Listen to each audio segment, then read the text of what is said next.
The major challenge when it comes to remote work is that there's usually an inherent bias against it, at least from an employer or manager's perspective.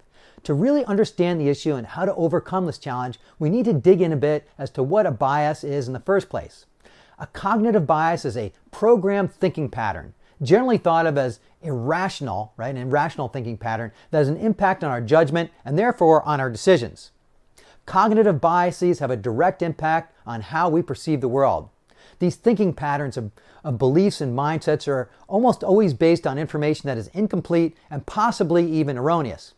As such, they often lead us to poor judgment, which means that we'll make poor decisions based on those faulty judgments, right? There are many different documented cognitive biases, but in general, we as humans tend to have a predisposition towards negative biases. Why would the great architect program us in this way? Cruel joke? No.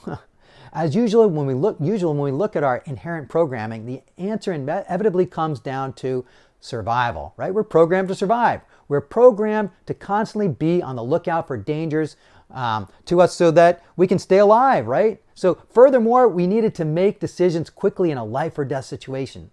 Finally, it's important for us to conserve energy, for us to use that energy in the most efficient and effective manner, right? To meet the prime directive of staying alive, right?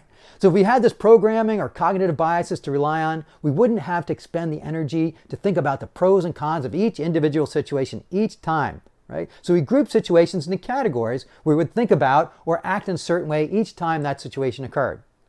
Now, these biases may have served us well in the old days when there were lions and tigers and bears all around us, but that's not the case today, at least for most of us.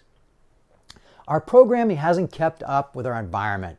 We now have more time to make decisions utilizing more information, and when we have the luxury of time, we should indeed use it to gather the information that will allow us to make the best situation considering the circumstances.